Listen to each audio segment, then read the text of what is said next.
இன்னைக்கு நம்ம பார்க்க போற டிஷ் அரை கப் அளவுக்கு அவல் எடுத்துக்கோங்க. எந்த அவல் வேணாலும் நீங்க எடுத்துக்கலாம். இது தண்ணியில போட்டு நல்லா அலசிக்கலாம். இந்த மாதிரி ஒரு வடிகட்டியில போட்டுக்கிட்டீங்கன்னா ரொம்ப ஈஸியா இருக்கும் உங்களுக்கு களைஞ்சி எடுக்கிறதுக்கு. 2ல இருந்து 3 தடவை நல்லா அந்த மாதிரி அவலை களைஞ்சி எடுத்துக்கோங்க. நீங்க நைஸ் அவல் எடுக்கிற மாதிரி இருந்தீங்கன்னா ஒரு தடவை களைஞ்சிங்கன்னா போறோம், இல்லாட்டி கரைஞ்சு போயிடும் அது. இப்ப இதை மட்டும் தூக்கிட்டு நம்ம இந்த தண்ணியை ஊத்திடலாம் கீழே. இது நல்லா களைஞ்சாச்சு. இது முழுகிற அளவுக்கு தண்ணி விட்டு ஊற வச்சிருக்கேன். இது நல்லா ஊறட்டும். இப்போ நம்மளோட அவல் ஊறி ரெடியா இருக்கு. தண்ணியை கம்ப்ளீட்டா வடிச்சிட்டு இந்த அவலை மட்டும் ஒரு மிக்சி ஜார்ல சேர்த்துக்கோங்க.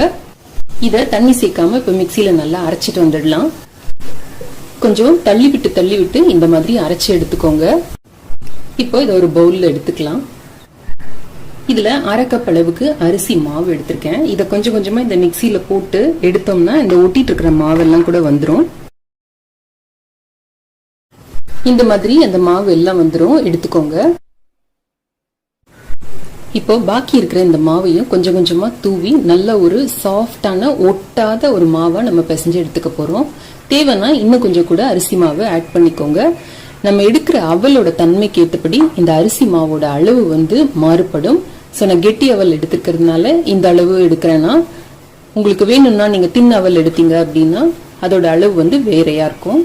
இப்போ நம்ம எடுத்த அரை கப் அளவுக்கு அரிசி மாவுக்கும் அரை கப் அளவுக்கு அவலுக்கும் சேர்த்து உப்பு சேர்த்துக்கிறேன். இப்போ அந்த அரை கப் மாவு ஃபுல்லும் போட்டுட்டேன். இந்த மாதிரி ஒரு மாவை பிசைஞ்சு எடுத்து வச்சிருக்கோம். மாவு நல்லா ரெடியா இருக்கு. முறுக்கு அச்சுல இந்த இடியாப்பத்தோட அச்சை போட்டுக்கோங்க.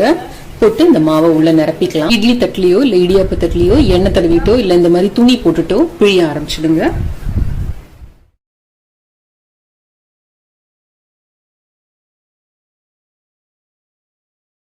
இட்லி பானையில தண்ணி வச்சு நல்லா சூடு பண்ணி இதை வச்சு 7 நிமிஷம் வேக வச்சு எடுத்துக்கலாம். 7 நிமிஷம் கழிச்சு எடுத்தோம்னா நம்மளோட அவல் இடியாப்பம் தயார். மேல திருவின தேங்காய் போட்டு வெல்லம் போட்டு சாப்பிடுறதுக்கு நல்ல டேஸ்டா இருக்கும் இது.